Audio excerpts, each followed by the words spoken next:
out. So the number one spot, drum roll. Brrr, I don't know how to do drum roll. I can't do it on the table because it'll mess up the sound. But you get the idea. Welcome to the Build on Beauty podcast, where beauty is born skin deep. Now, here's your host, author, speaker, entrepreneur, Cornell Jermaine. Hey guys, it's Cornell Jermaine here. Thank you so much for joining me for yet another episode of the Build on Beauty podcast with Cornell Jermaine. Listen, we are here at the end of 2020, and it's been a year. It's been a year that we will all remember, but I trust and believe there are going to be more years to come where we will be able to push this one down the list when it comes to memories through our lifetime. But listen, I think we're still on the brink of some amazing things, and I think there are still pivotal moments ahead of us. That's my theme for 2021, the year of pivotal moments, tapping into the syncopation of success, the syncopation of success. We'll talk about more of that later on. But I wanted to stop in today to talk about the top 5 episodes of 2020.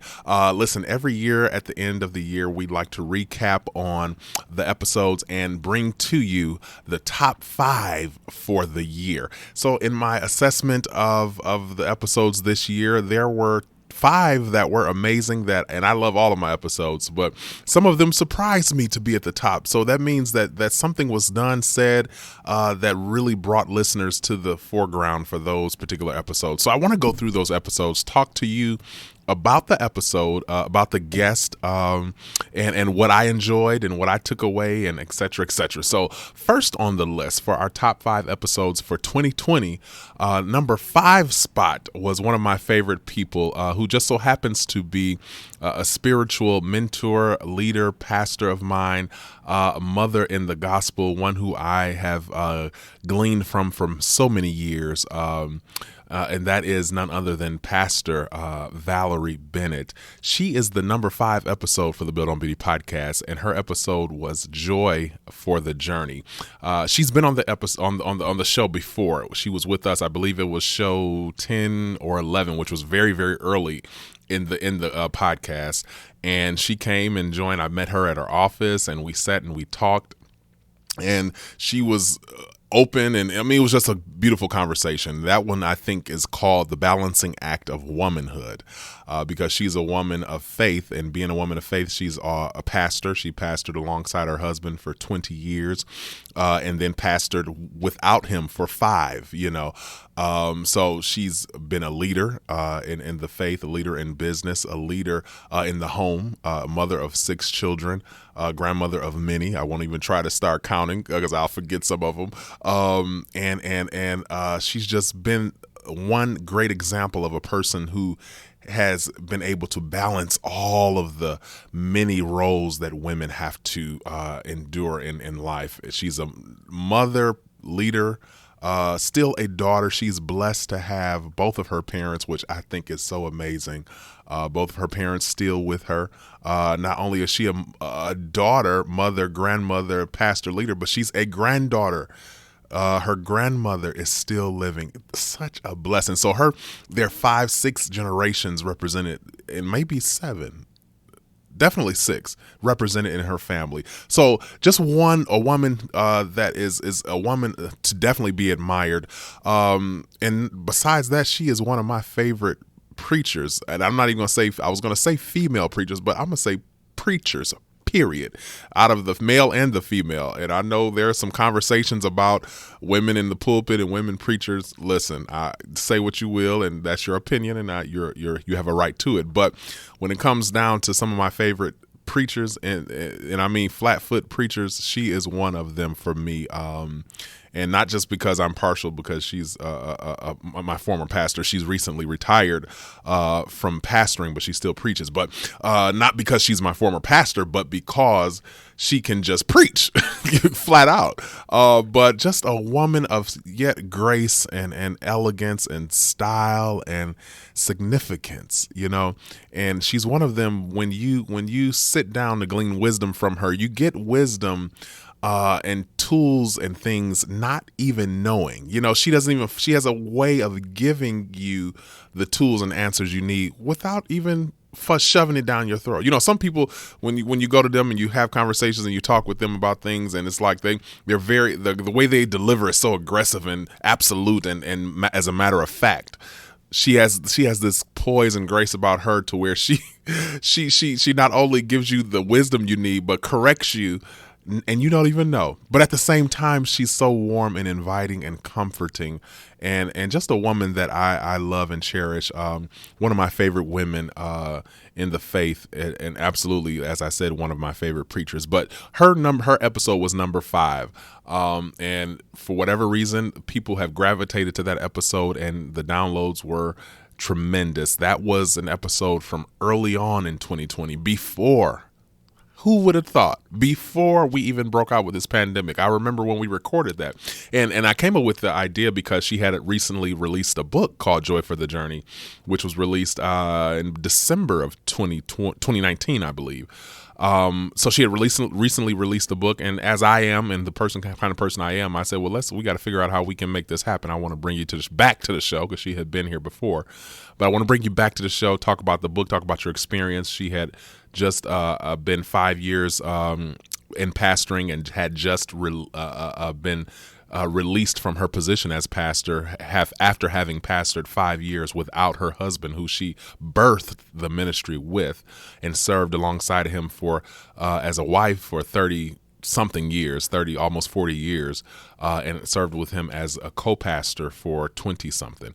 So I wanted to talk to her about the joy for the journey, because I felt like if anybody could speak to a journey and having joy on a journey while experiencing some of the things that you can experience in life, she would be one of those people. So I brought her on to talk about the book, talk about the faith, and we talked about everything, and it was a great conversation, and I guess my listening audience thought the same. So that is the number 5 spot for the top 5 episodes for 2020, Joy for the Journey, with my favorite preacher, one of my favorite preachers, and that is Pastor Valerie Bennett.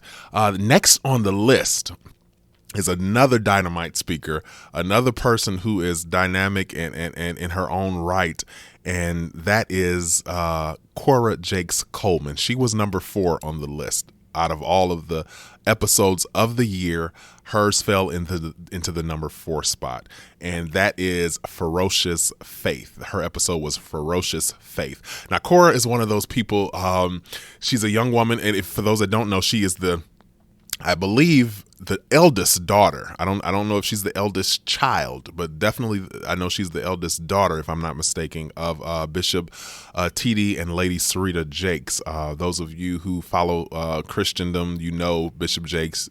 I'm sure you've heard of his wife as well, Lady Sarita.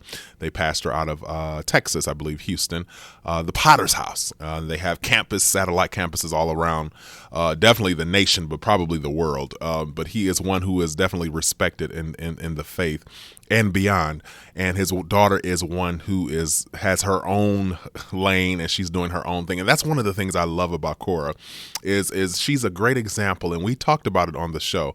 She's a great example of an individual, particularly a child, who has been birthed into a legacy, birthed into this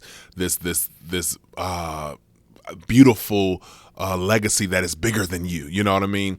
And not a lot of kids experience that, where you're birthed into a family of dynamite actors and actresses, or bona fide businessmen and women, or top of the food chain lawyers and doctors. You know what I mean? You're birthed into this family and having to find your own way. You know what I mean? Your own space, your own lane in that can be sometimes challenging. Cora is one who is a great example of finding your space when you have this dynasty, this legacy in front of you of a family, where you could really just fall in line and just do what has been done and keep it going. You know what I mean? And just follow suit. You know what I mean? And though she is a preacher like her father and her mother, and she has her own style, her own way, her own vision. and she is doing amazing work in the kingdom for God. And I admire that about Cora. And also I admire about her is her ability, because I love people who can be in their lane, do their thing, be dynamic, and effective at what they do, but still be relatable. I love those kind of people. Not just relatable, but human. Let me say that. Just still be human. And she is one of those people who, I don't care where you see her, she's just a girl that loves God and just so happens to preach. You know what I mean? She loves people and she loves being herself, and she's comfortable in her own skin. And that is something, especially in this culture, this climate, this society, that is not as common as you would think. As many people posting and talking about they day-to-day life and giving their blogs on this, there's not as much authenticity as you think. And I'll just leave that there. She's one of those people who is definitely authentic and true to herself, and you feel that. You not only sense it, you feel it, because she doesn't come any other way. If you want an episode that knocks you off your feet and gives you some wisdom and information, but also has you laughing and having a good time, that is one of those episodes. Ferocious Faith with Cora Jakes Coleman. Definitely a must listen for all people, but definitely my young people. I want you to listen to that one, because she's a young person who has been through trials and been through different situations that you can probably relate to. And she's been able to take her gifting and find her space, find her way in a very unique way, and not be and be unapologetic about it. You know what I mean? Be unapologetic about it. So that is one that I definitely want you to listen to. That is Ferocious Faith with Cora Jakes Coleman. The number 3 spot is one of my favorite people. I love this lady. I met her years ago on set for a show, and she was somebody that I had to service. She was my client for that particular episode, and it was a breath of fresh air. You know, she was warm, inviting. We hung out, we laughed, we talked. We were up in the room, and she was going through her outfits for the day, and we was talking about what she should wear, how she should pair this, and should she do this. And it was just like meeting up with an old friend, and I have been connected with her ever since. And that is none other than Miss Lynn Whitfield, who recently was the co-star of the show Greenleaf on OWN Network, which I think has now completed its life cycle. I think it's done. I think they closed out with the final season this year, 2020. So I don't think it's coming back anymore, which I'm a little disappointed about, because I actually, even though I was on set and working and stuff, I actually had never watched the show until the quarantine. And I started watching it in the quarantine on 2020, and I've watched it all 6, I think, seasons in a matter of probably a month, which is probably a long time for some people. But it took me a month to finish it, but I did, and I enjoyed every minute, to the point where at the end I was like, why they not filming no more? Why they don't want to bring this back? So, but you never know why producers and writers do what they do. But they chose not to bring it back, but it is an excellent excellent series on the OWN Network, which is also, I think, on Netflix now. That's where I binged watched it, on Netflix. But Lynn Whitfield, one of my girls, I remember when I first met her, we had did our run and everything was done for the day, and she's like, what you about to do? So she's like, come on. She treated us to lunch, and we talked and chopped it up, and I mean, she was just one of those people. And I meet a lot of people, and I had met her before. Actually, this particular encounter, I met her once before, years and years ago, at an event. But it was one of those pass in the moment, hey, how you doing? Nice to meet you. And it was on and on and on. This particular time we came around, I actually got to engage and talk with her, and we actually got to form a relationship. And she loves music, loves the arts. She loves young people. She loves helping and seeing the arts excel, you know what I mean? And I mean all arts, not just acting and drama and film, television, but all arts. And she's very supportive. She's a definite one who loves people, loves her people, loves the craft that she does, and she's definitely a supporter and a cheerleader for the arts in the Black community and abroad. So definitely check out her episode, which was Lessons from Lady Lynn, which was a play on the show, because her name in the show, Greenleaf, is Lady Lynn. Not Lady Lynn, but Lady May. It was Lessons on Lady May. Lessons from Lady May. That's what the name of the episode is. The Build on Beauty podcast. I cannot get this. My tongue is twisted today. The name of the show is the Build on Beauty podcast. Lessons from Lady May. Her name in the show Greenleaf was Lady May Greenleaf, but it's with Lynn Whitfield, and it's definitely one that you would love to hear. Not a long episode, but it's definitely one that's power packed and interesting. She talks about 2020, Black Lives Matter, so much, her career, things that she's done, what she's been working on this year, and some awesome things about the show Greenleaf. So if you're a fan of Greenleaf, you definitely want to listen to that episode. That's Lessons from Lady May. I got it right. With Lynn Whitfield on the Build on Beauty podcast at the number 3 spot. So here we go with the number 2 spot. Is a gentleman that I have grown to admire and just enjoy talking to, and that's Dr. Ish Major. Those of you may be familiar with him from the WeTV series Boot Camp something. I think it's Marriage Boot Camp, and I think they had some other franchises, spinoffs from that, but I know Marriage Boot Camp is one of them.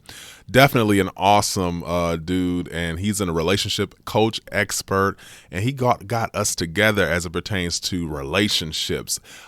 Many of you know in 2020 we've had to reset and reconfigure and recalibrate, do all of that, everything.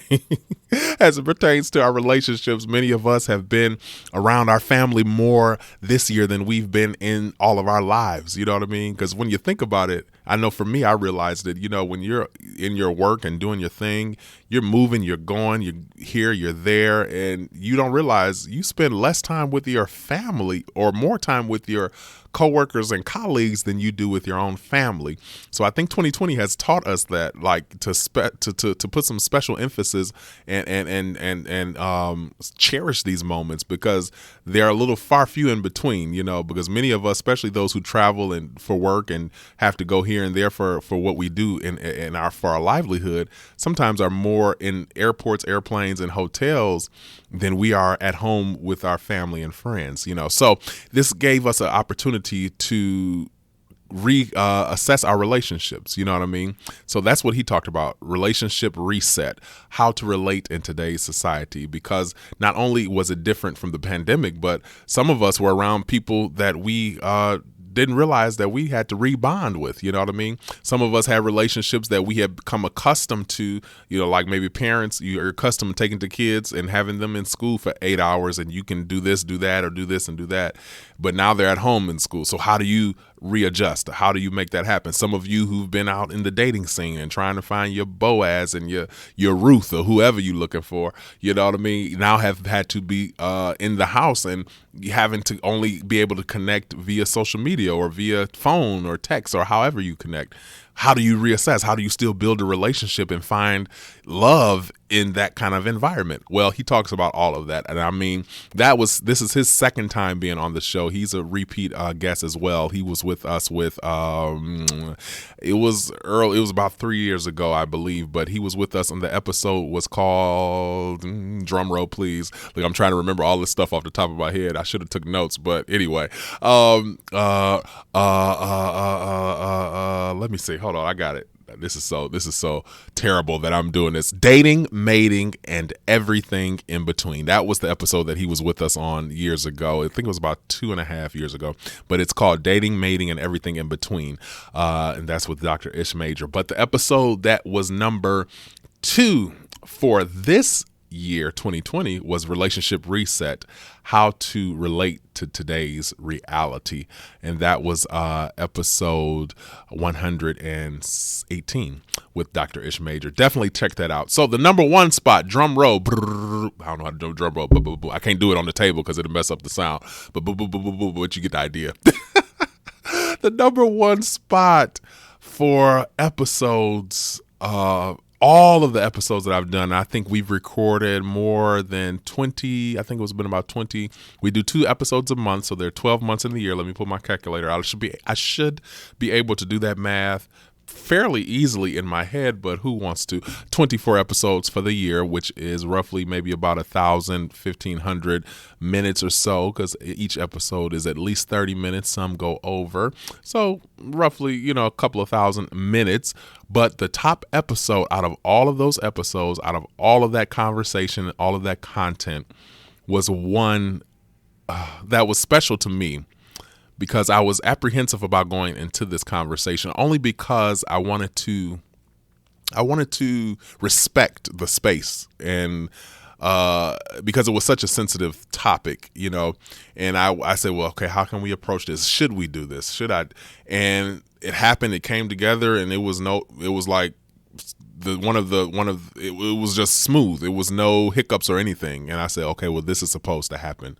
So we did it, and you guys responded. And when I tell you this episode, I got more emails, more DMs, more tags, more, oh my gosh, more response from this episode than all of the episodes I've ever done, especially in 2020. And that was Life After Loss with April Daniels. She is the number one episode for the Build on Beauty podcast for 2020. And after I re-listened and read some of the emails and comments and the feedback, I understood why. April lost her husband, a good buddy, LaShawn Big Shiz Daniels, last year, 2019, in September. And it devastated the world, especially the community that we work in, the music community, the arts. It devastated us. So I could only imagine what it did to his wife and his children, and of course his mom and siblings, etc. So when I said she was on my heart for a minute. And that's kind of how I move when it comes to creating content for the podcast. I don't. Sometimes we have to do things just because it's right for the season. Like, okay, it's the holiday season, so we need to put something out just for the holiday. Okay, well, it's Women's Month, so let's do something to celebrate women. But most episodes I do is a matter of the heart. And she had been on my heart for a few months before I even reached out to see if she would be interested. And something just kept telling me she has something to say. She needs this. Something, and not just she doesn't need this, but the people, there are people who need this. And I said, well, it's still so fresh. So I reached out just to say, I said, well, you know what? Let's just see what she says. And she was all for it. She was welcoming. She was like, yeah, let's do it. She was in a place which I think was so beautiful. And if you've listened to the episode, you understand what I'm talking about. She was in a place where she was still sensitive about the subject, but willing enough to talk about it because she knew there was somebody else who needed to hear it. You know what I mean? And we talked about it, and we got together, and she cried. We laughed.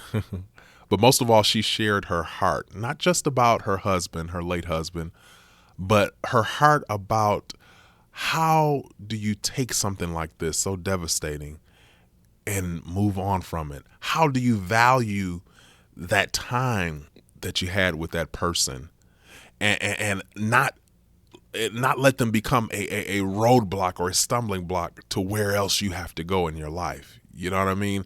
How do you still cherish that memory, but still move on? I mean, it was phenomenal what she had to say. And she talked about, I mean, you have to go listen to it because I don't want to give it all away, but she talked about so many relatable things when it comes to people pulling on her, other women, you know what I mean, that were going through the same thing, that reached out to her, and she was like, well, how can I help you? And I'm still hurt. I'm still crying. I'm still in my dark place. I ain't got nothing to give to you. So she thought. Well, I tell you, it's without question that she's still dealing with that. But I can tell you, as a matter of fact, she is growing.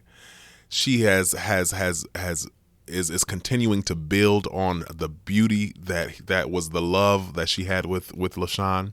She is continuing to take that legacy that he left and building upon it, not only for his children, but for herself, you know, and for what he brought to her life and to many of us, you know.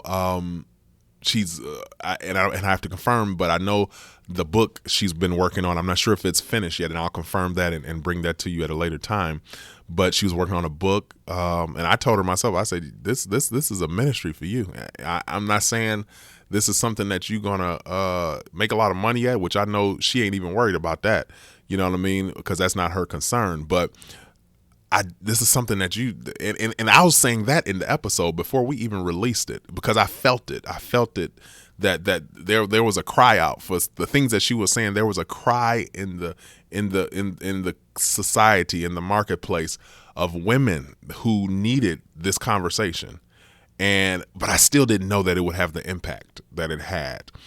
And I tell you, when that episode released, it was like a wildfire. It was like a wildfire, and women were DMing and DMing. Is that how you say it? DMing, emailing, texting, commenting.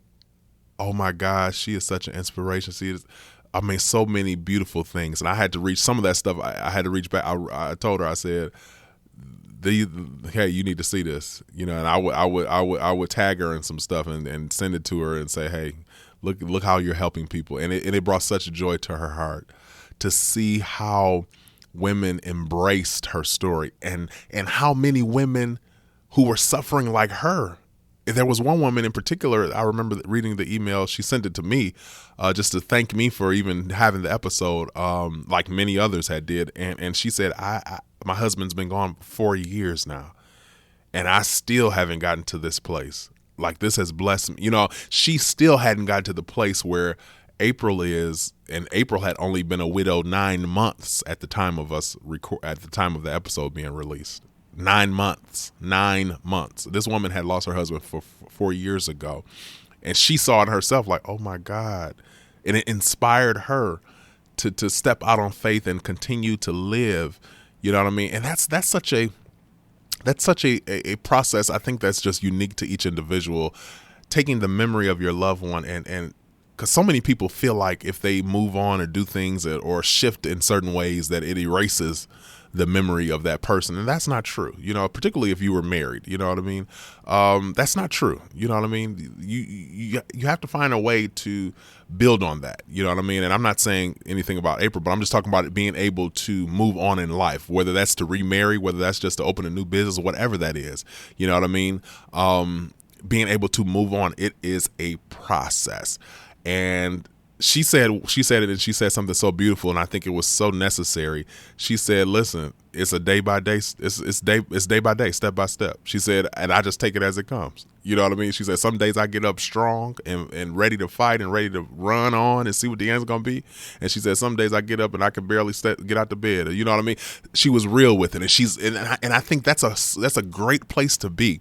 You know what I mean? Because you're being honest with yourself as to where you are in the situation, and you're not trying to be Superwoman or Superman and pretend like you got it all together, pretend like it's all great, like you got it and you good and you've moved on, or you've got a handle on this thing. She ain't trying to do that. She's like, look, this thing, sometimes I can step up and it's a stepping stool, and sometimes it breaks me down and I got to just lay down and just take it. You know what I mean? And cry and do whatever I got to do. But she said those moments are healing. You know what I mean? And she was just such a great example, and it was such an awesome conversation about just living and moving on after loss. So life after loss with my girl April Daniels, a beautiful spirit. Some of you may know her and LaShawn from you definitely know LaShawn, I'm sure, for his music. If you don't know it's him behind the music, you definitely have heard the music because he's worked with some of the greats, Michael, Whitney, so many greats. But he and his wife April, who is the one featured on this episode, have been on television, all kind of stuff. So they are very active and have been in Hollywood for many years. So you've seen them around, and her being able to stand up and have the courage to have this conversation with me, which I believe was one of the first times, I think she's had conversations since, but one of the first times that she has talked about him and his losing him in a public format, So April, if you're listening, I commend you as I have in the past, as I have when this episode came out. I commended you and celebrated you, and I'll do it again. Thank you for being the woman that you are. Thank you for being honest enough with who you are and where you are with the situation, to help so many women to move past their own loss. And just to think this year, it was so necessary because there are so many people who have had to grieve, you know what I mean? And you might not have lost a husband. It might have been something else or someone else. It could have been a job. It could have been a home. It could have been whatever.